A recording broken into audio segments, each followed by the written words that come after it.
30,237 अर्ज भरले गेले होते लाडक्या बहिणीसाठी। त्यामध्ये 7,49,099 महिला पात्र झालेल्या होत्या आणि त्यांना लाडकी बहिणीचा लाभ त्यावेळी सुरू झालेला होता। त्यानंतर शासनानं KYCचा ऑप्शन दिला होता पोर्टलवरच। त्याच्यामध्ये महिलेनं स्वतःची जी माहिती होती ती व्हेरीफाय करून KYC करायची होती आणि त्याची KYC करायची मुदत 31 डिसेंबरपर्यंत होती।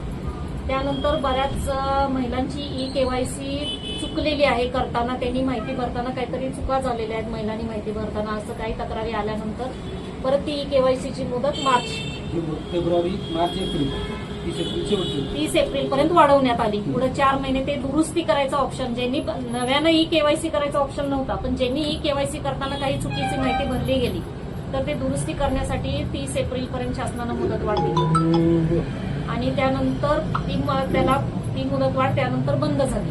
आता त्याच्यानंतर KYC झालेल्या महिलांना जे लाभ सुरू होते त्यानंतर शासनानं काही पडताळणी केल्यानंतर ज्यांनी कुटुंबात कुणी इन्कम टॅक्स रिटर्न फाईल केलेला आहे किंवा आधार कार्डनुसार ज्या महिलेचं वय 65 वर्ष पूर्ण झालेलं आहे किंवा आधार कार्डनुसार व्हेरिफिकेशन करतात एखादी महिला नियमात कसं होतं 21 वर्षापासून चुकून एखाद्या महिलाचं वय आधार कार्डमध्ये कमी आहे तर असे लाभ शासनानं वरच्या लेवलवरूनच शासन स्तरावरूनच बंद करण्यात आलेले आहेत। आणि किती महिलांचे लाभ बंद झाले जी तुमची मागणी आहे ती आम्ही आमच्या जिल्हा स्तरावर पडताळणी करण्याचं कुठलंही सिस्टीम आमच्याकडे उपलब्ध नाही की सातारा जिल्ह्याचे किती महिलांचे लाभ कमी झाले याच्यामध्ये। पण आम्ही कुठली महिला आमच्याकडे आली तर आम्ही तिला ऑनलाईन स्टेटस बघून तिचा लाभ कुठल्या कारणास्तव बंद झालाय हे आम्ही फक्त सांगतो त्यांना। आणि जेन्युअन कुठल्या महिलेचा अर्ज असा आला की ती पात्र आहे पण तिचा लाभ बंद झालेला आहे तर तिचे सगळे डॉक्युमेंट्स आणि अर्ज आम्ही शासनाला पाठवत असतो की ही महिला लाभ घेण्यास पात्र आहे, हिला लाभ सुरू करण्यात यावा असा प्रस्ताव आम्ही शासनाला ज्या त्यावेळी पाठवत असतो। आता बऱ्याच महिलांचे अर्ज असे येतात की त्यांना कुठल्या दुसऱ्या योजनेचा लाभ घ्यायचा आहे, संजय गांधी निराधार योजनेचा आमचा लाभ बंद करा, तर लाभ बंद करून आम्ही तिचा लाभही बंद करत असतो। पण तुमच्या ज्या आत्ता ज्या मागण्या आहेत की KYC परत सुरू करा वगैरे तर ह्याचे अधिकारी शासन स्तरावरच आहे। त्यामुळे तुमच्या ज्या निवेदनातल्या मागण्या आहेत तर त्या आम्ही शासनाला आमच्या कार्यालयामार्फत पाठवतो कारण ह्याचे अधिकार हे फक्त शासन स्तरावर आहेत।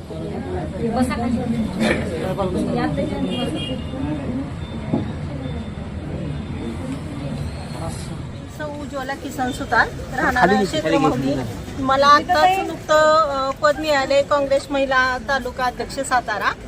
आणि खरं तर मला पहिल्यापासूनच हे सरकारविषयी खूप बोलायची इच्छा होती आणि आज संधी मिळाली। खरं तर मोदींना खरंच जनतेची फसवणूक करतात आणि हे जी महिलांना आता आमिष दाखवलं कशासाठी, तुम्ही जर अगोदरच पैसे चालू केले आणि आता बंद अचानक केले त्यासाठी तुम्ही महिलांना काय माहिती दिली होती का आम्ही तुमचे पैसे बंद करणार आहे, KYC करा, हे करा। आणि ज्यांना गरज नाही त्यांना तुम्ही पैसे देताय आणि ज्यांना अगदी आवश्यकता आहे त्यांना तुम्ही त्यांचे पैसे बंद करताय आणि हेलपाटे मारायला लावताय। कशासाठी?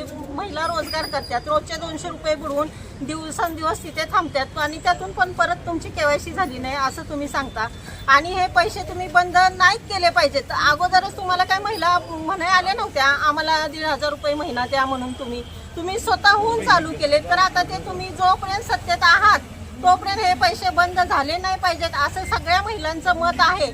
आज मोर्चा काढला आहे, जेवढ्या महिलांनी आज फॉर्म भरलेत KYC साठी त्यांचे पैसे मिळालेच पाहिजेत, नाहीतर पुन्हा आणि मोठ्या संख्येनं मोर्चा होईल सातारमध्ये असं मी जाहीर करतो। नमस्कार, मी श्रीमती अंजू विष्णू नाईक, मी विधवा आहे।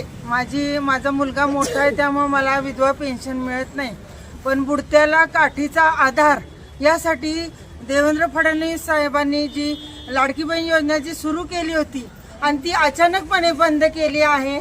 आम्ही कुठे जायचं, आम्हाला भावानं आमच्या वाऱ्यावर सोडलेलं आहे आणि अशा कित्येक महिला आहेत की ज्यांना कुणाचाच आधार नाही, त्यांना तुम्ही लाडकी बहीण परत KYC आमची चालू करा आणि आमचे हप्ते पुन्हा सुरू होतात। केव्हापासून बंद आहे तुमचं? आमचं नोव्हेंबर पासून बंद आहेत हप्ते, 9 महिने झाले आज, 9 महिने।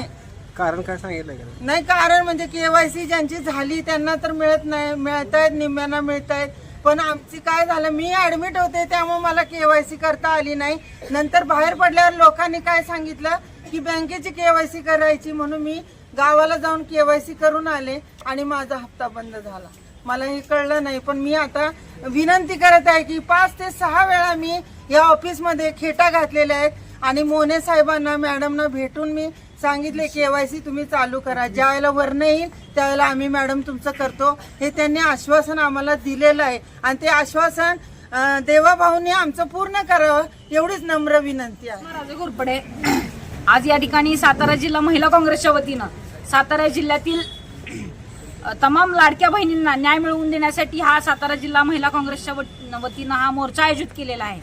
आमचे नेते सन्माननीय पृथ्वीराज बाबा चव्हाण, तसेच आमच्या प्रदेशाध्यक्ष सन्माननीय संध्याताई सवालाके आणि आमचे जिल्हाध्यक्ष नामदेवप्पा पाटील यांच्या अनुमतीने आणि त्यांच्या संमतीने हा मोर्चा आम्ही या ठिकाणी आयोजित केलेला आहे. महाराष्ट्र शासनानं सातारा जिल्ह्यातील 1 लाख ते 1.5 लाख महिलांची फसवणूक केलेली आहे आणि संपूर्ण महाराष्ट्रातून 92 लाख महिलांना या लाडक्या बहिणी योजनेतून वगळलेला आहे. ही सरळ तर चुकीची बाब आहे, ही अन्यायाची बाब आहे. आपण लक्षात आलं तर लोकसभेमध्ये जो दारुण पराभव झाला त्यानंतर यांनी विधानसभा, महानगरपालिका, जिल्हा परिषद, पंचायत समिती जिंकण्यासाठी ही लाडकी बहीण योजना अस्तित्वात आणली आणि याची मागणी कोणत्याही सर्वसामान्य महिलेने केली नव्हती. आणि यांनी सरकारचे पैसे, लोकांचे पैसे यांना सत्तेवर बसवण्यासाठी यांनी वापरले आणि ही लाडकी बहीण योजना अस्तित्वात आली. आणि आल्यानंतर ज्यावेळी तुम्ही सत्तेत बसला त्यावेळी अचानकपणे ई केवायसी, पॅन कार्डचं ट्रान्झॅक्शन, बँकेचं ट्रान्झॅक्शन असं फक्त कारण वाऱ्यावरची चर्चा म्हणून अशी लोकांमध्ये चर्चा उठवली आणि ही यांचा हप्ता बंद झालेला आहे. अशा सातारा जिल्ह्यातील तमाम लाडक्या बहिणींचे अर्ज आमच्याकडे प्राप्त झालेले आहेत. तुम्ही सत्तेवर आल्यानंतर 2100 रुपये हप्ता करणार होता, तुम्ही सत्तेवर आल्यानंतर 1500चे 2100 रुपये करून त्या महिलांना अजून वाढ देणार होता, पण त्याच्याऐवजी तुम्ही फक्त तोंडाला पानं पुसलीत आणि गरजू महिलांचे ह्यांनी हप्ते बंद केलेले आहेत. माझं मत आहे की काँग्रेसच्या काळामध्ये जे शाश्वत विकास झालेला होता की संजय गांधी निराधार योजना असेल, श्रावणबाळ योजना असेल, ती आमच्या वडिलांनी, आजोबांनी, पणजोबांनी त्याचा लाभ घेतलेला आहे, त्यांच्या नातवंडांनी त्याचा लाभ घेतलेला आहे. मग ह्या शाश्वत गोष्टी तुम्ही का करत नाही? तर लाडकी बहीण योजनेचे पैसे प्रत्येक महिलेला मिळाले पाहिजेत. ई केवायसीची विंडो चालू झाली पाहिजे. ई केवायसीच्या विंडो बाबत लवकरात लवकर सन्माननीय मुख्यमंत्री साहेबांनी आणि आदिती तटकरे मॅडमनी त्याची घोषणा केली पाहिजे आणि सातारा जिल्ह्यातील ई केवायसी चालू करून, संपूर्ण महाराष्ट्रातील ई केवायसी चालू करून महिलांना न्याय मिळाला पाहिजे. अन्यथा या मोर्चाचं आयोजन जे सातारा जिल्ह्यात ठिणगी पेटलेले आहे, संपूर्ण महाराष्ट्रभर याची ठिणगी पेटल्याशिवाय राहणार नाही. धन्यवाद.